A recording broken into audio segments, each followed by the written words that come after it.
they brought me in, and the doctor said, if you didn't come in this morning, you'd probably be dead. And I was like, I've never had major health problems.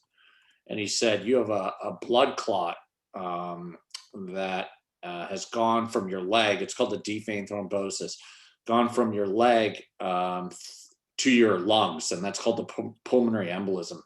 And a pulmonary embolism is very deadly. Effectively, it cuts off your breathing. So I was in this hospital for 2 weeks. They didn't know, what was going to go on. I had to have some surgeries. They were looking around.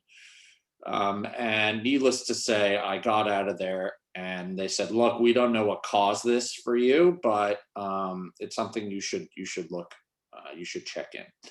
So I came back to Los Angeles, very, it's like, man, I'm 22. What's going on here? I took some tests and this is kind of a situation. This is just the comedy of it all. I took this test, and my doctor calls me now. It's an older woman calls me, and she goes, "John, just calling today. I wanted to know, have you had sex with any prostitutes?" And I'm like, "What are you talking about, man? This is crazy." She's like, "Well, you tested positive for syphilis." I'm like, "What? Syphilis?" She's like, "Yeah, it's an eradicated disease. So yeah, you should you should be careful." And I was like, "What?" She's like, "But we want to make sure that this wasn't a false positive, so we're going to retest you." So they retested me. I did not have syphilis, which I thought I had for a week. And you can imagine Googling that. It's not a pleasant experience. And they came back and they said, "John, you have something called anticardiolipin syndrome." Actually, when they tell you the word lupus is in it, and lupus is probably the worst of all autoimmune disorders. And effectively, the doctor said, "Look, your body makes clots, even if you don't have a cut. And, there's no cure for this thing. And clots are very deadly. You can have a stroke, you can have a heart attack. There's a lot of things like that can go on. You're going to have to take what's called Coumadin, a blood thinner, the rest of your life. And you have to monitor it and blah, blah, blah." So, I went through this and I was kind of like, when you go through something like this, it's a real kind of a wake up call.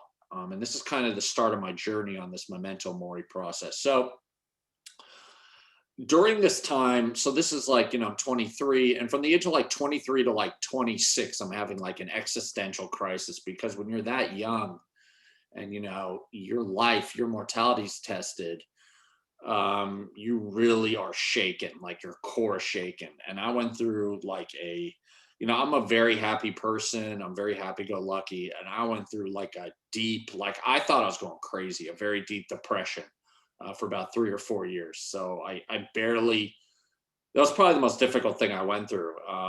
It was a fight to survive, because my brain just, I couldn't cope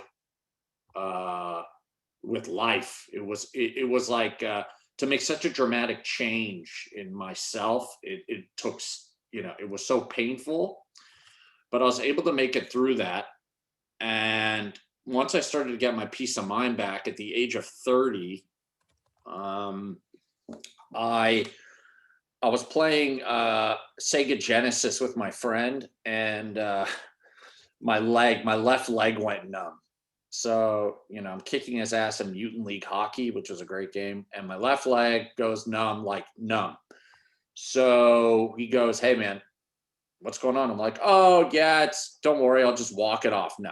So we call the paramedics. I go in for emergency surgery. It turns out I've got blood clots blocking my entire left artery to my legs. And they said, if you didn't come in, straight away, we might have amputated your leg. I'm like, okay, well, this is great. And so I go through that surgery. I'm out. And then, they're doing other checks. When you go to the doctor, they always check your heart. How's your heart doing? And they go,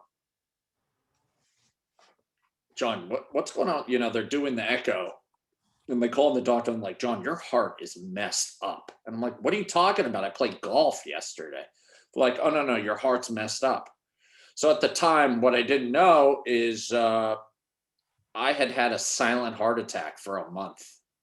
I had a clot that had blocked my widowmaker, which is the main, it's called the left ventricle artery in my heart. And I had that for a month and I had no real major symptoms. Now, looking back, there were some, but it wasn't, I was running around and having a heart attack for a month. Um, so they give me an angiogram where they look in the heart, and it's great when the doctor's like, we don't know what to do. And I'm like, okay. So um, they moved me to Cedar Sinai Hospital, and my heart was, a heart attack. They say you need to, get to the hospital quickly, otherwise you're going to lose, parts of your heart, your tissue. So of course I had had a quote unquote heart attack for a month. So they're in there, they're like, your heart, a lot of it, part of it's damaged. And they're like, we might have to do a heart transplant. We don't know, what's going on here. They put stents in my heart. And the thing that they said was there's this number. So you guys will probably never hear this number, but it's called the ejection fraction. It's the strength of the left side of your heart. It's all that matters. And a healthy person's is like 55, right? 50 to 60. Mine was at 15. Okay. And they do heart transplants at that level.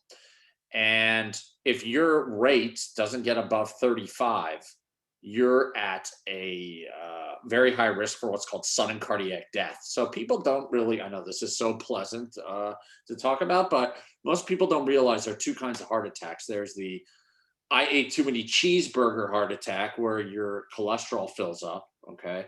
That's a portion of heart attacks, but a lot of them, you're just walking down the street and boom, you just literally, the first symptom is death. 50% of heart attacks, the first symptoms is death. And that's where the rhythm, okay, the sinus rhythm of your heart doesn't work, okay, and it just stops. So luckily my heart was like at the border. So I was able to leave the hospital, and they said, John, you're going to have to wear this vest for 3 months. And I'm like, what are you talking about? So this vest, it's like a suit. It's like they're training a suicide bomber. Okay. It's got these like, so you wear this vest and there's like explosives on your back kind of thing. And what it is that there's something attached to you, and it's like this computer. And if your heart rhythm goes out and your heart stops, it electrocutes you and then you're alive again. So can you imagine like sleeping like 90 days, you're like wearing this thing and it's like, oh yeah, your heart might stop and this will electrocute you. So I'm walking around like I still have to go to work, and I'm like, this thing, if you move like quickly, it thinks you're having a heart attack, and it's like, it does this countdown like 10, 9, and I'm like, dude, this just, yeah, it was not pleasant. Now, the scary part is I've worn this thing twice. So I get out of this situation and I'm going to the doctor again. And, a few years go by, I'm getting better. And I notice this is now I'm 30. So now like a few years go by, I'm 34. And I start getting these marks on my chest. And I'm like, oh, it's a baby rash. Nothing's wrong. But I'm very low energy. So I go to the hospital and these marks have gotten worse. And my doctor goes, look, our emergency room is full. I would tell you to pretend to look like you're dead, but you kind of look like that already. So they wheel me in to the emergency room. And when I was there, it's bad when the first guy they call in is like the infectious disease Ebola guy, right? This is pre-COVID. So they call in the guy with like, if you've seen the movie, Back to the Future, like, where he's wearing like the space outfit kind of thing. Like that guy came into my room, and they put a sticker on like, could have super rare disease. So they looked at me. I was good, but the issue is what had happened is I was severely anemic. So I was losing a lot of blood without knowing it, and they didn't know why. So I had a bunch of blood transfusions, and they decided that, look, there's something going on with my immune system here. We have to fix it. So I'm sure you guys are familiar with Keith Richards from the Rolling Stones. People are like, how is this guy still alive? Well, I got something called a plasma transfusion, where they take your blood out, they clean it and put it back in you, which is like the total Keith Richards move. So they took my blood out, they cleaned it, and they put it back in me. And needless to say, after 10 days in the hospital, they figured out what was wrong with me. I had a bleeding ulcer that they couldn't find. They finally found it. And also during this trip, I had another heart transplant talk. They thought I might have to take chemotherapy drugs for my autoimmune disease. Effectively, what they found out is I was severely anemic, which caused a severe reaction in my autoimmune disease, which caused this cycle, which caused my heart to be all messed up, and a lot of things were going on. But once they figured that out, I was in the hospital, for 2.5 weeks. I read a lot of books, okay, a lot of long books just sitting in there. I couldn't walk when I left the hospital because my legs had atrophied. And, and there are even other stories, like I might have the world record for longest ambulance ride. I went to Zion National Park. I highly recommend it. But unbeknownst to me, I was anemic. So I started like spacing out in the altitude. So we go to the emergency room in Zion, and the doctor's like, dude, we do not have shit here, man. Like, this is like, national park. So we had to get a 2.5 hour ambulance ride, okay, from Zion to Grand Junction in Colorado, okay. And, one of the funny parts about a 2.5 hour ride in the ambulance is like, what are you going to talk to the nurse about? She can only go through my, if you die, like if you're a vegetable, do you want us to bring us back, bring you back to life kind of conversations. So I've been through a lot of health issues. I've been through a lot mentally. I've been through a lot physically, but you know what? I'm here and I'm alive, and I am mentally at peace of mind. And this experience has so utterly changed me as a human, that it's kind of like, in Buddhism, they talk about people are asleep, or, in the Matrix, right? Taking the red pill and the blue pill. And I felt like I was living my life one way, kind of blindly, my soccer team or basketball team loses, I'm pissed, it's like, I wasn't grateful. And what I said to myself is, after all this health stuff, when I was in the hospital, I said to myself, if I ever get out of here alive, okay, or with peace of mind and healthy, I am just, it's go time, okay. I watched Steve Jobs' commencement speech he gave at Stanford, where he talks about death is the greatest investment of life. He talks about all this stuff, but I'm like, you know what? That's never going to happen to me. Steve Jobs, all this stuff. But you know what? It did happen to me. And what I started to do was, formulate some stuff. And, I've known Bloss for quite some time, and, super, super smart guy. I think what he does is great. And, he's doing this mental model stuff. I love Charlie Munger. And things like that. And actually, after I went through these health issues, because my attitude now is like, why not? So Charlie Munger was having breakfast next to me at LA Country Club, which is a golf course here in Los Angeles. And I said, fuck it. I'm going to go talk to Charlie Munger. And you know what? I went up to him, and he was reading his newspaper. And as you know, Charlie Munger can be a bit of a curmudgeon. But you know what? I went down, I said, oh, hey, Mr. Munger, how are you doing? Your books and things have meant a lot to me. And he said, oh, that's great. Let's talk about it. So I had a 5-minute call with Charlie Munger because, right, I've had this new viewpoint. So we talk about mental models, right? And we talk about like, well, the 3 big buckets, and there's all this stuff, and, it's all amazing. But there's like, the one thing I said to Bloss is that there should be a pre-bucket, okay? There should be this pre-bucket Memento Mori. kind of bucket. And this came up because, you know, we were on this call and we were talking about businesses and different things. And in my mind, I was like, gosh, I really need to tell these guys like how good they have it. And so what I tell people is, you know, I've kind of developed this kind of morning checklist I do that, you know, if you really think about how lucky you are, your life is so much easier, right? And the one thing I talked about in the previous call is, you know, the kingdom of the sick and the kingdom of the well. And, you know, we unfortunately we have a passport to both of these kingdoms, but when you're sick, you only care about getting better. Nothing else matters. All this like, well, you know, anything, nothing matters. It's all about getting in the healthy column. And so I think the key thing that's missing from a lot of our lives is just this factor of gratefulness. So when I wake up, right, I love Carl Sagan's photo, right? The blue dot, right? It's a picture of the Earth and it's very far away. And you know, the first thing I stop and think about is existing.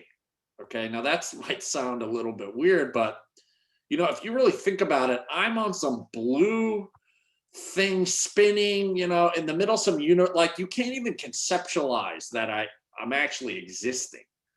You know, we all take this so for granted, right? It's like, you know, we're worried about, you know, the person messing up our pizza. It's like the fact that you know, if you really think about that, you know, you're existing. So I start that, I look at the blue planet, I'm like, you know what? I've got it pretty fucking good, right? That's the first thing I look at. Then after I'm like, you know what, I exist, but you know, that's okay.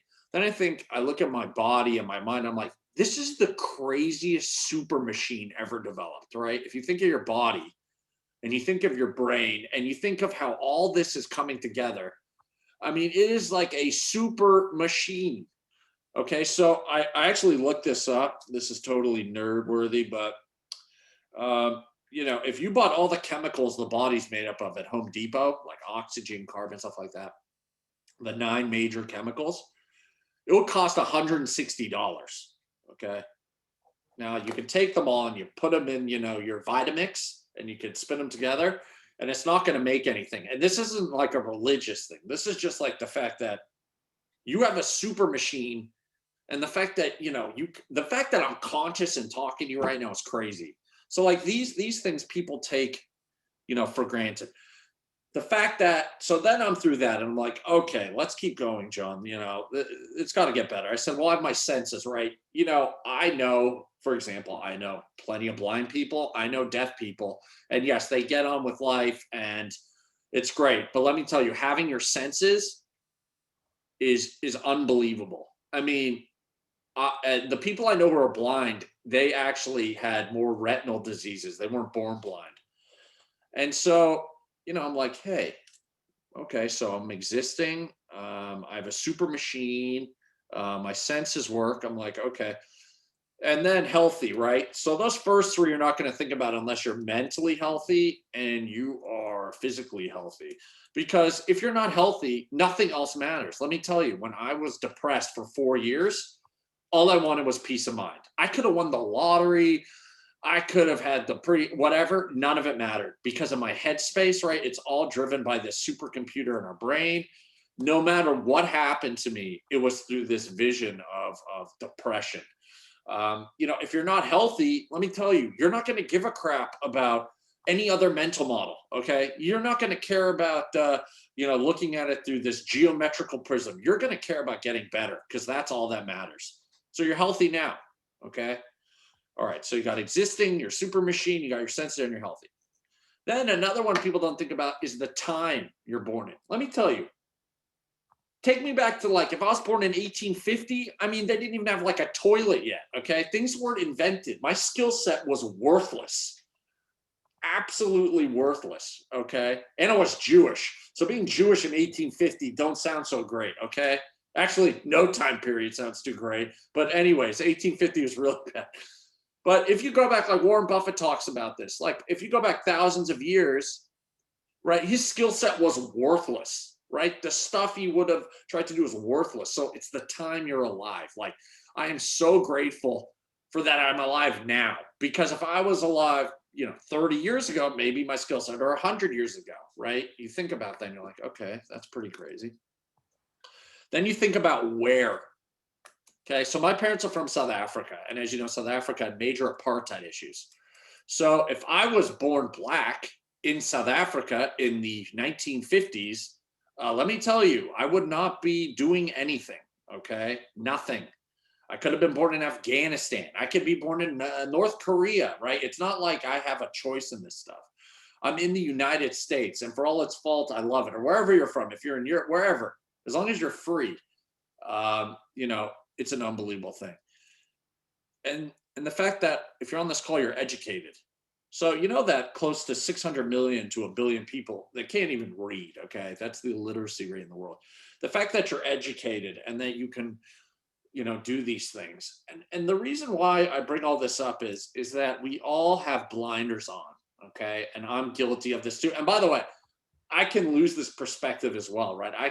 I still get upset at things, and I'm not a perfect person. But the one thing that the ultimate mental model to me, above all others, is this attitude of being grateful, understanding how good you have it, understanding how lucky you are, understanding that the fact that you're healthy, the time that you're born, where you're born, and all this stuff, even with all the problems you have, okay, that all of us deal with, you are so ahead of the game. And so when Steve Jobs in his commencement speech talked about, basically you don't have an excuse, okay? It's like, go for it, okay? He talks about that, and this is when he was 56, no, a little earlier, before he passed. This is after he was first cured from pancreatic cancer. And, I've really taken this into my own life because I do things I would have never done before, okay? I wrote Warren Buffett a letter, he wrote me back, okay? I've written a lot of people these letters. You just do the unthinkable. Like, why not? Like, I started my own business. I'm investing in other things. I'm much more involved in things. I wake up like a fucking cannon, okay? That's my goal. Even though I fucked up this morning and my wife is going to kill me, I woke up out of a cannon. And so look, all you guys are smart. You're successful in your own way. And you have things going for you. But the thing is, what I'm trying to give you the master key on is that you have it.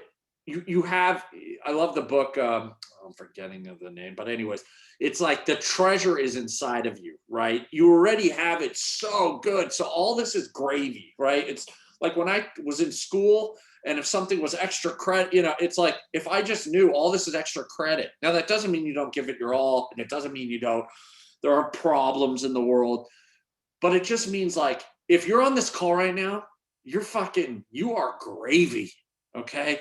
And if you are healthy and you have all these things that I checked off, which hopefully all of you do, you are so ahead of everybody. And one of the ways that I think that people can get into this mindset is people are like, well, John, I'm healthy. I've lived in a McMansion my whole life. I do whatever I want. How do I get in this mindset? And I said, you gotta read and learn about people who've struggled. One of my favorite books is The Diving Bell and the Butterfly. So, you want to talk about messed up. This guy, he was the French editor of Elle magazine, and he had a massive stroke in his 40s, and he had what's called locked-in syndrome. Okay, locked-in syndrome means you're locked in your body. You can't even do anything.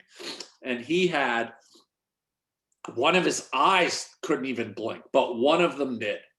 So what did this guy decide to do? Okay, if I was, if you're locked in and you can't do anything, and you literally can't do anything, it's like, oh, fuck, man, what am I going to do? Well, you know what he did? He blinked an entire book with his left eye, okay?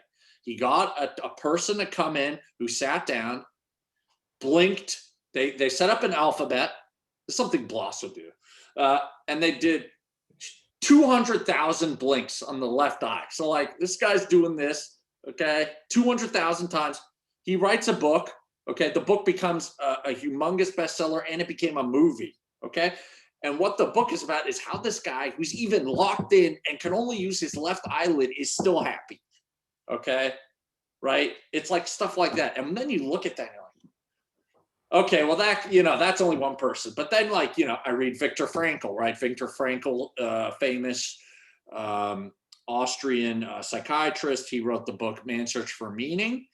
And he wrote a book about, look, his whole family perished in Auschwitz. He survived, and he wrote about how he still thrived afterwards, right? So I love to read books about people who have been through so much physically or overcome massive odds. And you know what? You can choose to find this. And I try and read a story a day about someone who did this. So, I read a story yesterday that I was like, if people like really thought about this story, they would be like, is this real? So Ultimate Fighting Championship was last week, and this guy named Frank Ngannou, he won the title. Okay, he's from Cameroon. Okay, so he's a big guy. He kicks people's ass, and you're like, okay, whatever. But when you hear this guy's story, this guy grew up in abject poverty in Cameroon. Okay, so where was he born? He was born in a shitty place. Sorry, Cameroon, but it's not great. Super poor. He had nothing. He like ate trash as a kid. Okay, he tried to get into Europe 6 times. Okay, and he failed. The last time he was arrested. Okay, then he was homeless in Paris. Okay. And then the story goes on is how he blah, blah, blah, built himself up. He ended up coming to the UFC and he ended up winning this title. And now he's super successful. And it's like focusing on like these stories. Or, I watched a guy with cerebral palsy win a muscle, like, muscle contest, and cerebral palsy, you can't like even really move. And it's stuff like that. And that one of the biggest TED Talks ever given was given by this woman who was a neuroscientist. She was in the shower. She had a severe stroke. She lost the entire left side of her brain. And, she didn't know what to do. And this book, which I'm blanking on, but I love, is a fact. What's it called? Yes, that it is. Stroke of Insight. It's about how she was able to, through therapy, to regrow the left side of her brain. But it was about what she learned about the right side and how she was able to thrive. And so the only real lesson that I want to, part with you guys with is that no matter where you are now or what you're dealing with or anything, if you're healthy, okay, and peace of mind, you have everything. You have everything.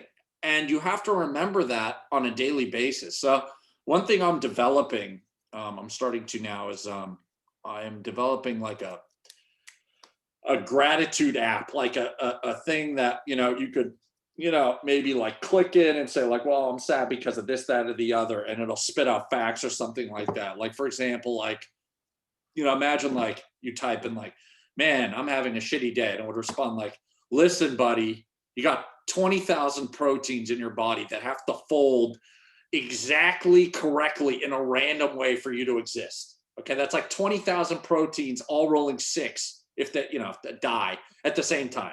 So why don't you shut the fuck up and just go chill and enjoy the day? Okay, there's not going to be cussing, but it's the reality is that, I mean, it's you really, I like the daily stoic, but it's a daily reminder. And one thing you can do is write every day things you're grateful for. Like even the little things, like I've got a Gibson guitar here, which I'm so grateful for. And a guy just wrote a book this is a crazy story. He decided that he wanted to thank every person who helped make the cup of coffee he had that morning. Don't know the title of the book, but you can probably easily find it. And he had to thank like 10,000 people, okay? Because guess what? The barista, then you got to find the person who drove the beans to the place, and then, the people who grew it. And there's so many things here, like even the house I'm sitting in. And by the way, everything that I've achieved in my life is because of other people. And I'm just so grateful for that. And, you just have to take every moment and stop and just realize that. And I know it's hard. So anyways, I just wanted to have this call today because I'm a normal person like you guys. I'm not special. I just have to have, the one thing I do have that is phenomenal is great genetics, obviously, because this is a genetic illness.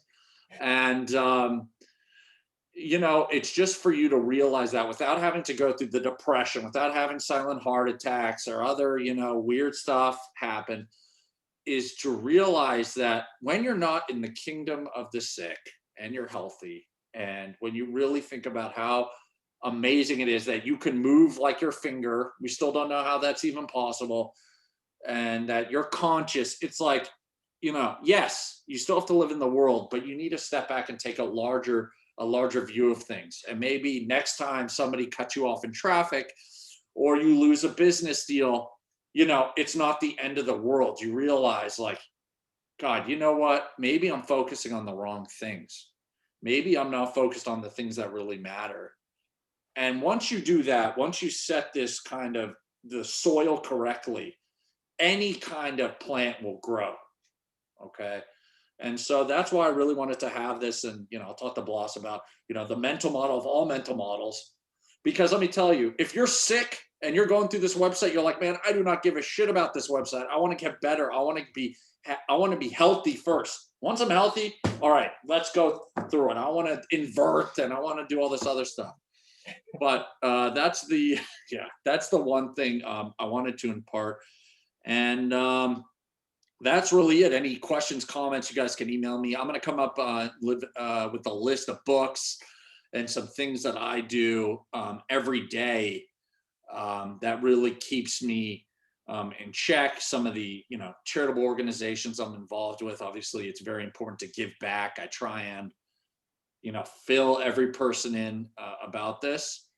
But yeah, that's it, Bloss. I really appreciate this. And I thank all you guys for joining me. And if you can just take one thing away from this call is like, just sit back and be like, I've got it. Like you are at the top, you're already at the top of the ladder. Okay. Now, everything else you do is extra credit. And if you can take that mindset in, everything should come easier. So thanks again. And if you have any questions, go away. Well, Bloss, you know what to do. Yeah, John, if you have a few minutes, I definitely have a few questions, and a couple people have reached out to me too, saying they want to pick your brain on a few things. But but John, I think this was a Steve Jobs quote, but one of the true shortcuts to life is learning from the successes, mistakes, experiences of others. And I think one thing that experience does give is it kind of extends the half-life of these lessons, right? So I certainly feel inspired and grateful right now, but it's easier for me to lose sight of that than it would be for you. And tapers. Yeah, exactly. And I guess one question I had is, one thing that meditation has sort of given me is a pause between something happening and just my initial reaction, right? So I lose patience on something, and rather than just blurting out, I try to take a split-second pause to sort of reassess. And has this experience for you given you something similar, where before something happens and you just get pissed off and lose it, where you return to some part of your experience or a quote or something? Is there something in that space that helps you keep that perspective? Yeah, no, that's a great point. And that is, look, the honest truth is this kind of viewpoint has gotten me in trouble. Okay. And what I mean by that is it's like, they always tell you, like, live every day like it's your last. So, if somebody does something mean or stupid, I'm very, maybe too forgiving, right? That's one thing I get in trouble for, and I've had to learn how to be better about that. But I try and keep reminders everywhere, right? I want to, it's always top of mind though, and it's just, you hear people say like every good day above ground is a good day, kind of things. But it's more like a viewpoint. It's like, for example, when you drive down the freeway and there is a cemetery, you're not going to look at the cemetery, right? Why? Because it's painful and reminds you of death. But what I tell you to do is look at the cemetery. One example I give, and people in South Korea pay for this. They pay to actually go to this place where you lie in a coffin, okay? And you come out. Why? Because it's their way of like, holy crap, man, this is like way short. How am I going to do this? So my reminder, there are a couple ways, right, to frame this. The first thing that one can do is write, when you start the day, read something philosophical, or, write down things you're grateful for. When you are, I think one of the key models in this whole thing, and Viktor Frankl talks about this, is that you have a choice. Okay. So when someone comes at you or does something, you cannot control what they do, say, or think, but you can control your response. And at the end of the day, if you want to be happy, getting pissed off or doing something is not going to be helpful, but it needs constant maintenance, right? This is not like yes, I've had this experience, but I'm constantly thinking about it, right? I, for example, signed up for the Washington Post. They've got an optimistic part of the news where it shows these stories. It's just constantly feeding yourself, not the depressing news you see. It's about, every morning waking up and either writing what you're grateful for down, or maybe carrying a picture. One thing I have, and I'm going to have in my house, is I'm trying to have as many things that remind me how good I have it. So, for example, the pale blue dot. Okay. If you have the pale blue dot where you see like it is a speck, and you see Carl Sagan's quote, and you pass that every day, it cannot help but affect you, right? I think your environment can dramatically affect you. Pictures, things that move you. I'm a big fan of imagery that reminds me, like, wow, how good do I actually have it? And so that's the thing. This takes constant work. So, Bloss, yes, you meditate, you think about these things. But another thing that I advise to do is, have something in your house or totem or something that you can look at and be like, like I said, for example, like I could just go down this checklist, right? So, for example, the fact that you exist, I cover with the pale blue dot. The super machine. I'm a big fan of Kurzweig, or what's the cartoon with the science? I can't even say it. Anyways, I'm getting a poster of like evolution and how lucky I am. Senses don't have healthy. I'm just big into quotes. It's constantly reading. It's constantly also, but reading about people. I think it's very important to read about people who've really been through a lot, right? I'll give you one crazy example. I had a client last week I was supposed to meet with. This is insane. His brother calls me. He's like, my brother's not going to be meeting with you today. Why? He just had a heart attack in LA. Okay. He was walking. He passed out in his apartment. His wife broke his ribs. Okay. And basically he had no pulse. He kept him alive, and he went in the hospital, and he just actually got out. And so I spoke to him, and I said, well, how do you feel?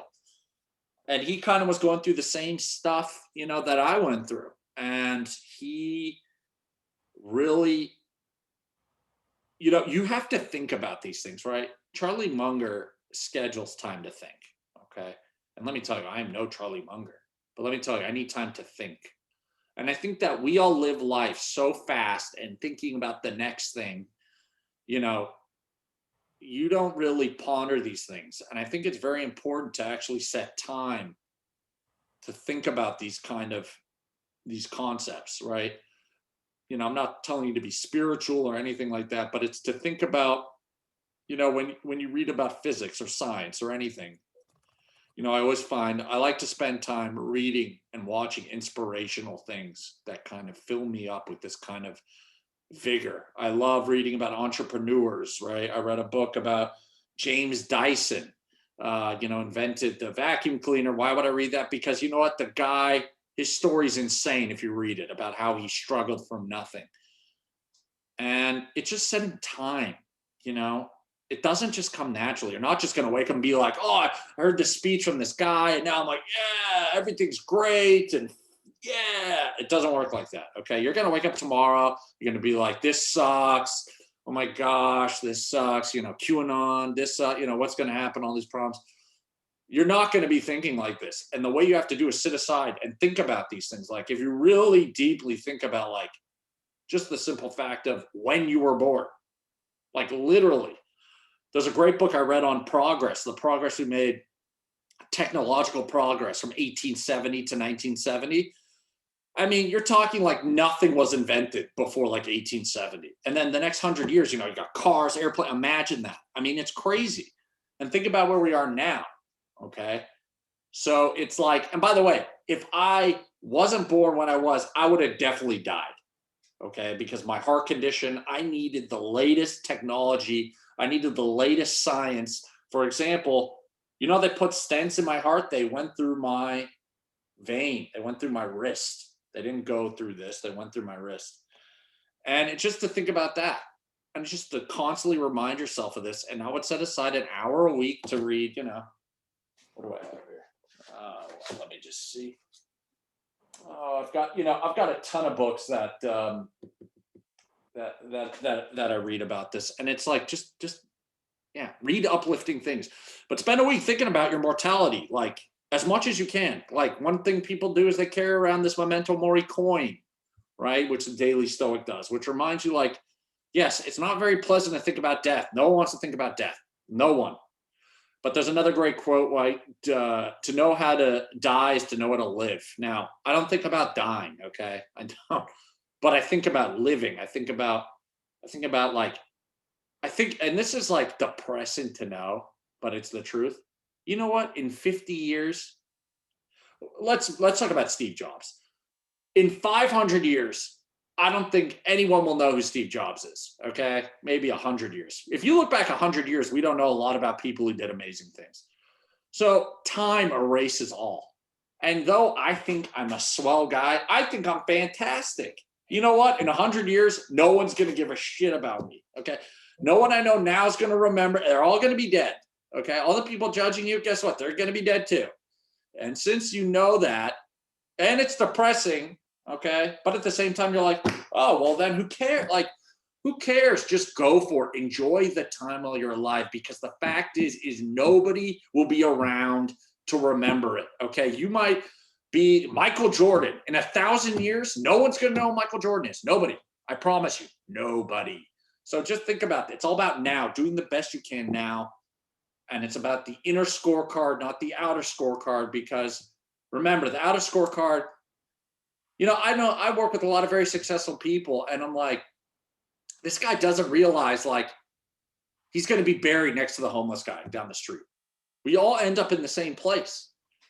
So just like, just remember that, and don't take yourself too seriously. Now, obviously, I probably, am on the one side, but look, don't take yourself that seriously. Like, yes, there are problems and things happen, and you have to be serious, and I have to be serious sometimes.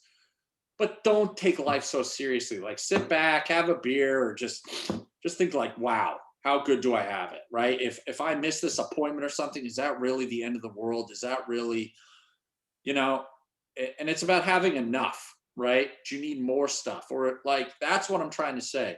By the way, the book I was thinking about earlier is The Alchemist by Coelho, which is essentially about, you go searching for a treasure and the treasure's right inside of you. So yeah, sorry, that was a long answer, but.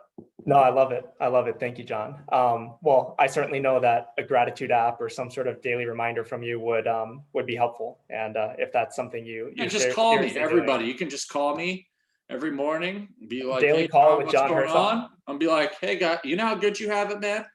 You can be like, John, shut up. I'll be like, no. Let me tell you, man. Let me tell you. I love it. Well, I signed up for that, John. Well, I have one question from one of the partners, and then Karthik, yes. I know you have a question, but they're asking, John, if you're open to share it, but a little bit about the depression and how you found the courage to get out of that. Oh my God. All right. Well, here's what happened. So manic depression runs in my family. And so when I was, I got out of it, and then all of a sudden, like, I'm going to be honest, I literally had like a nervous breakdown. I had like an existential crisis, because I'm a very like deep thinker. And, if you really try and think about the meaning of life and all this stuff, like my head cracked open. It does. And so I think I went temporarily like schizophrenic. I was like totally lost it. Now, let me tell you how much I lost it. So I went back for my final semester at the University of Colorado. I was so out of it. My mom flew and lived with me that last semester. Now think about how fucked up you have to be for that to happen. Okay? I'm at the biggest party school, okay, and my mom had to come. You know why? Because I couldn't function. I literally couldn't function. If I was sitting and you were across the table, I couldn't even like talk to you. Okay. I was not functioning. I was like temporary schizophrenic. I mean, when I talk depressed, you know what I did?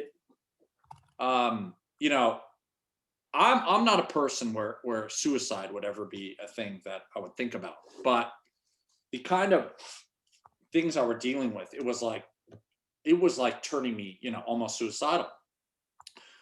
And there was an ad campaign that Adidas had that what said impossible is nothing, if you remember that.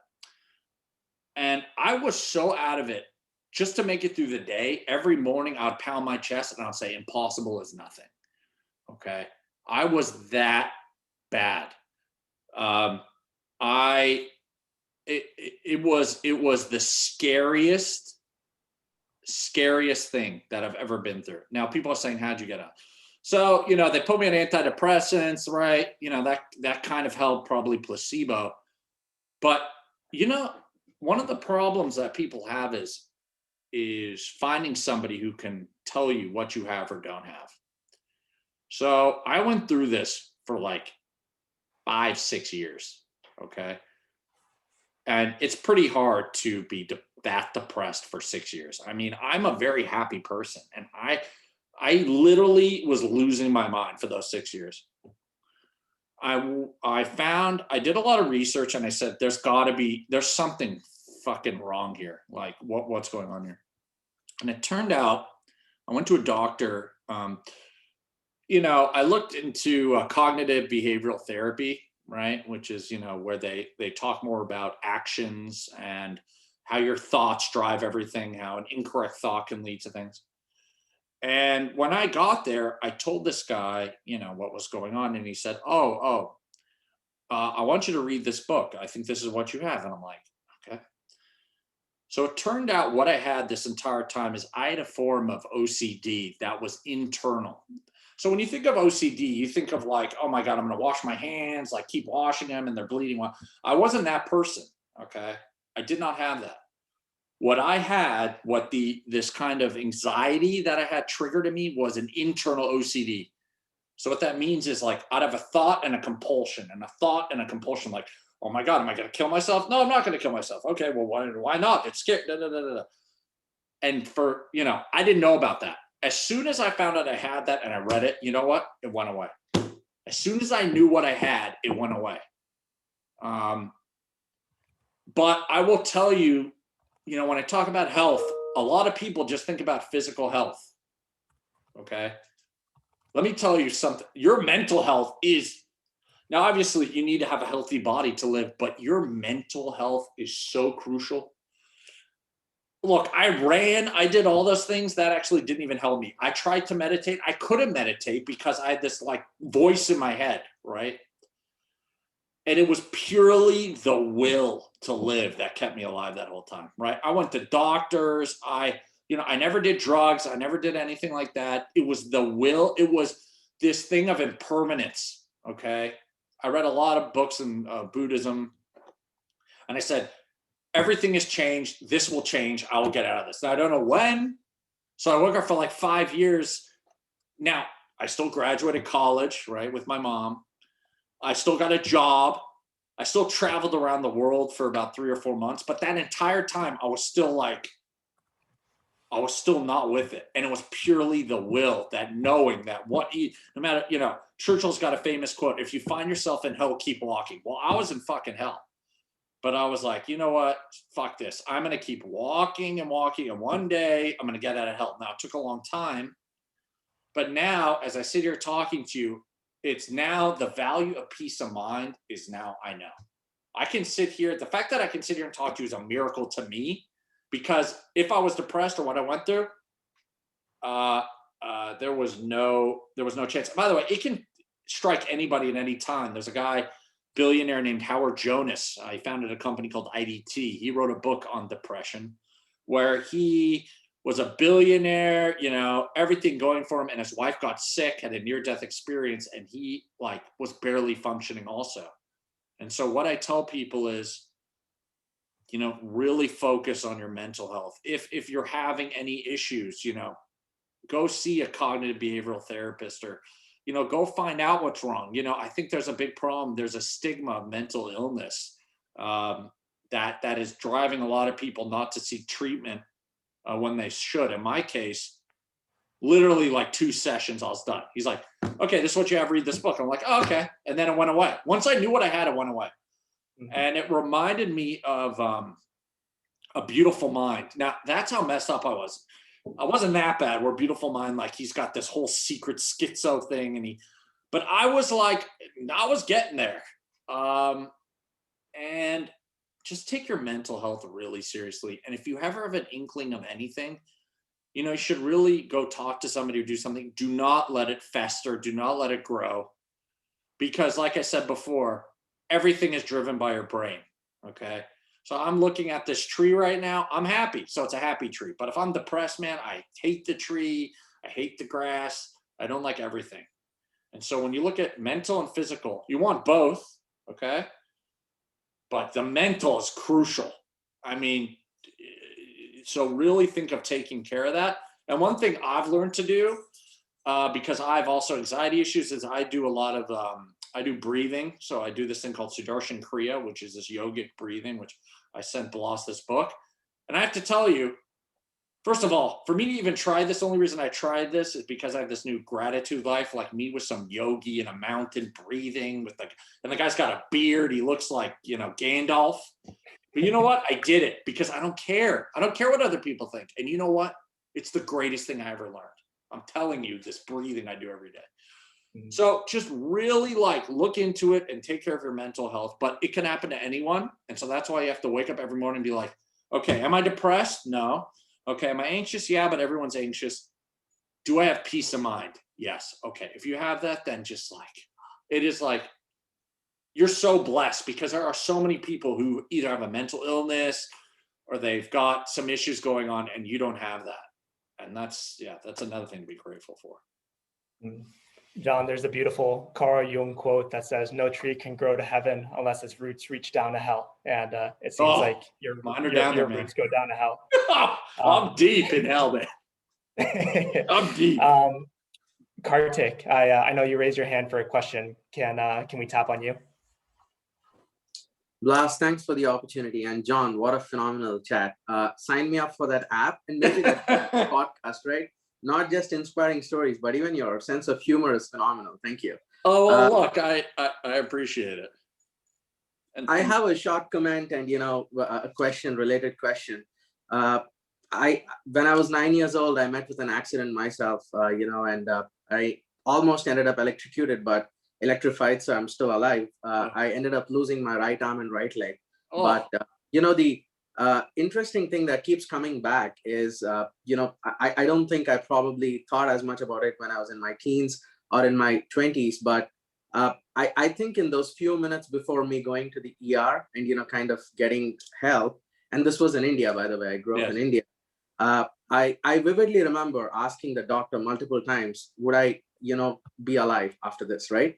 I just kept asking that question. And to me, it's so important today because, you know, as much as I might think I'm different and I'm contrarian, you know, investing wise or otherwise, that core desire, which, you know, was to survive, stays with all of us, right? And, you know, going back to that mental model of, you know, death, which you spoke about, I think it's such a fundamental desire, right? That we all share. Yeah. And when I think back and look back at, you know, where I feel I've performed usually well in life, it's generally been at a moment of crisis, right? There is this, you know, clarity that I have, and I almost operate from, you know, some inner strength, right? I don't know what that is, but there is that. And my question to you is, have you been able to tap into, you know, that level of performance or, you know, mental clarity that you probably experienced at different points when, you know, you went through your own health episodes, and have you been able to translate that to other aspects of life? I do get the point of, you know, checklists you spoke about and all reminders, but nothing like a real crisis kind of crystallizes, you know, that in me and, you know, gets me level of functioning. Well, first off, let me tell you, thanks for sharing your story. I mean, you know, look at your attitude. You know, that's what I'm talking about. Like, and you know, it's obviously a major experience you went through, and I appreciate your input. You know, one of the things I do, it is true, nothing brings out the best in a person like a crisis. Nothing. If you know, I think of it as let's just talk about like this might be a weird example, but like raising children now. So in America, you know, a lot of people are coddled and they give away participation trophies for doing nothing. And the problem is that, you know, for example, if you grow up in a weightless environment, right? Let's say you grow up in the International Space Station, you're going to have no muscles. It's all going to go away. But if you need gravity, right? You need gravity. You need to grow up with these things to make you who you are. And the way that I try and think that is, you know, the clarity and stuff like that. What I try and think about, you know, let's take like an investment. I'll give an example. So I'm a big believer in serendipity, and I'm a big believer in like always like not crisis, but always thinking in this mode like I just got out of the hospital kind of mode, and how am I going to approach this thing? Okay, so this is a kind of a weird story, but I went to a conference. I was in New York, and I'm in Manhattan, and there's a blind guy behind me. Okay. Could you imagine being a blind guy trying to go through a hotel and find a cab in Manhattan? It's not easy. So I told the guy to put his hand on my back. We got in the cab. I said, "Oh, what are you here for?" He's like, "Oh, I'm speaking at this conference tomorrow. I'm the head professor of the Harvard Business School entrepreneurship program." I'm like, "Oh, wow, that's way more impressive than I am." So I went and I spoke to him. Long story short, I become part of this entrepreneurship thing at Harvard. One thing I have to tell you is I was deathly, I didn't like to fly. I've been all over the world, but I hate to fly. Okay. And my viewpoint now is that I try and take this viewpoint that life is short. I just try and performance level. I just think what I try and do is I really try and give my all because time is short. So for example, I flew to Harvard, right? I didn't, by the way, one of the benefits of having a heart attack is I take beta blockers. So you know why I'm like pretty chill on this call is because I take beta blockers. I'm not recommending it though. Beta blockers cut the adrenaline to your, to go into your heart. So you become much more like, this is me chill. Okay. So I lost my fear of flying. And that's one of the benefits. I flew to Harvard. I go there. And now my approach to everything is I'm going to do stuff that I would never do before. So I'm sitting at this, people are pitching ideas. And this one guy got up and he had this great idea. And I'm going to tell you, he goes, "I'm from Brazil. And I sold a company there and I tried to invest money. And they said, I went to the bank and the mutual funds charge 2.20 there in Brazil. There are no ETFs, there's no passive investing."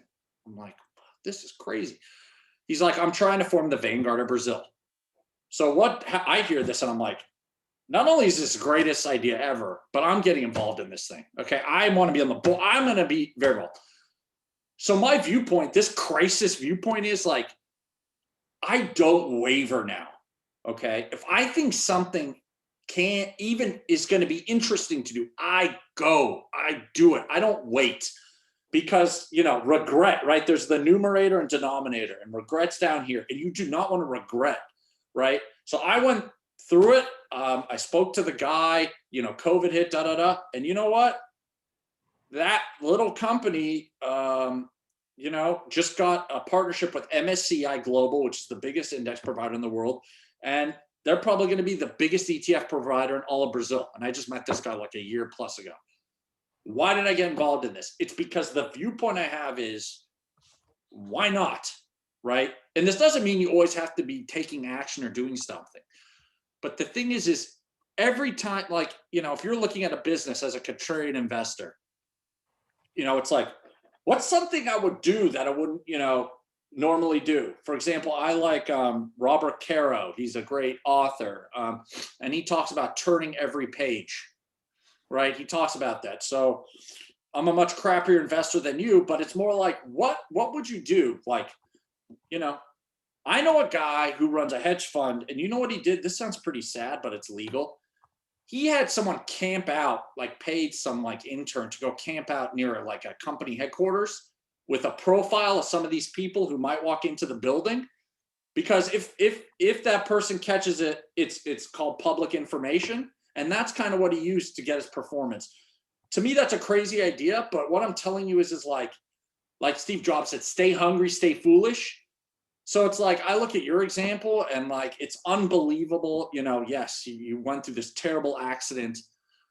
You've obviously made something amazing of yourself. It just really think about every day, like, what can I do to like maybe stay out of my comfort zone, or like, how do I keep growing? And a book by Carol Dweck called Mindset. This one's also a very big one, right? Which basically says, you either have a viewpoint that you are fully formed and you can change, or you have a viewpoint that you can grow. And that's another thing I think that I've really done, right? People really pigeonhole me and thought, this is what I was capable of doing. And I'm like, you know what, screw that. Okay. I'm trying to grow in different areas. It's all about effort. It's all about stuff like that. And so when I look at you and what you've done, it's like, look, you've already been through way more than I have. And just sit there and think, whatever you do in life, relationships, friendships, stuff like that, think about stuff you like. This Easter, thanks to my wife, I send gifts out to people. I wouldn't normally do that. It's stuff like, just do stuff like you always kind of maybe thought about doing and you haven't, and trying and seeing what the result is. And maybe like, I totally didn't answer your question, but I think that the clarity, it's like, I just am jumping out of the cannon, right? I'm doing things that I would have never done before. And even if they fail, I don't care. You know why? Because it doesn't matter. It's the fact that I tried, and it's the process, and it's the journey, and it's me doing it, right? Like the reason I'm on this call is just like, it's all about the journey. It's all about doing it. And it's all about having fun while you're doing it. Now, look,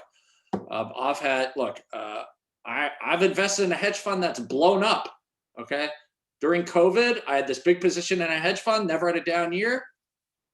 Bye-bye, zero, goes to zero. Okay, and I think I'm a good investor. You know how I responded? Whatever, man. I don't, it happens. On to the next. Okay, and I learned from that, and then I made all the money back and more. It's like it's moving. So anyways, did I answer you? And by the way, anybody can email me questions if you want to talk. You can call my gratefulness hotline if you want, but I'm more than happy. Any other questions, boss? Did I answer your question? You did, John. Thanks. I think what you're saying is be fully committed, right? So thanks. Right. I think that's super useful. I appreciate it. And John, we'll wrap up with a question from Jeff, and then maybe just we'll call it a day there. But yeah. Jeff, can we turn to you here? Yeah. Hey, John. Jeff. I know Jeff. Yeah, well, on the topic of gratitude, I wanted to express my gratitude to John and share something that he did for me and a lot of other students. About 10 years ago, maybe more, John basically took time out every week to come teach a bunch of UCLA students about investing at the UCLA Value Investors Club. And I know at least 4 or 5 people got their start in value investing from all the books that John recommended and all the lessons he taught every week. And so I know that John has had a huge inspiration on a lot of people, not just from these talks, which are fantastic and fun to listen to and everything, but also just in his on the ground, sleeves rolled up type of mentorship that he's given to a lot of people. And I certainly owe a huge part of any success I've had professionally to John stepping in right at the start and teaching us all these lessons and about the career. And he did all these things he's talking about now in terms of I missed it, but like emailing Pabrai and getting a meeting with him when we were all like 19 or something. I mean, it's just like amazing experiences just by reaching out and taking the opportunities that we could get. Yeah. I mean, see, like that, like, first of all, I really appreciate that. I mean, look, the honest thing is, I always knew that, you and the other guys were way smarter than me, and it's, it's turned out that way. But it's purely from a perspective of I've learned a ton from you. You're a way better investor than me. You're way more, you just learn so many things from so many people. And, I think that, Jeff, you and you started your investment firm, and what you've done, like, you really like took off the ground and running. And it's all about planting seeds out there. And look, I just happened to get very lucky, and I read the book by Peter Lynch, and I started to love investing. And I just followed my love into that. And now I'm involved in other stuff, but it's all about spreading that passion. And so when I look at what you've accomplished, it's incredible. I know you're going to do really well.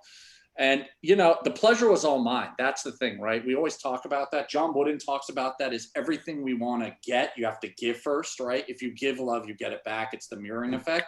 So me, like, helping you out, it was all about, what happened with me. I was able to form friendships with great people.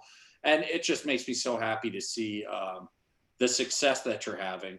Once again, also, we had that lunch with Pabrai. This is pre, people raising money. Like, I'm way pre the fundraising. With Pabrai, and you know what, he met with us, and that was kind of my point of view, like, let's go down there and meet with them. And it was really cool. But yeah, thanks again, I really appreciate it, and the pleasure was all mine.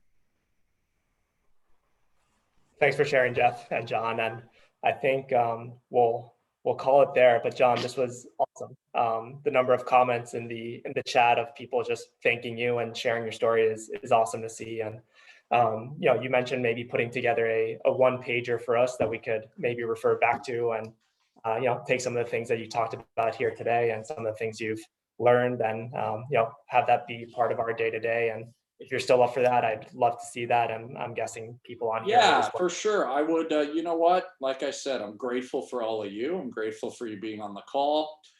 I'll put my number, my email on there. You guys want to talk about anything, I don't care. I'm all about meeting people. And that's the thing. I'm just grateful that Bloss put this together. If you really, and I met him randomly through another person.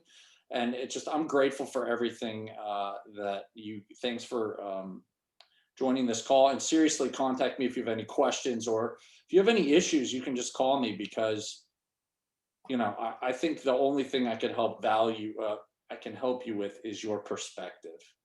And we all deal with crap, like I did this morning when I bashed the controller and broke it, and my wife is going to kill me, okay, after this call, kill me. But you know what? I know at the end of the day, she's going to love me, okay? So you guys all have a wonderful day, have a wonderful life. Reach out to me and just sit back for 1 second, okay? Like, I'm in this spinning blue thing. Think about that. It's absolutely crazy. And by the way, I can't even actually feel it spinning. But when you just think about that, well, like the fact that 30% of your brain is made up of the visual cortex, and how do we even see? It's like, it will boggle your mind when you really start thinking about this stuff and how it all works. So please just take some time in your day today, realize how blessed you are, and Godspeed. And I'll put this all together on a paper, and you guys can all call me, and I'll also put my 1-800-GRATITUDE number on there too. It sounds like a plan, John. Again, thank you, and thanks everyone for joining. Thank you. What a start to the day. Thank you. Bye. All right. Bye everyone.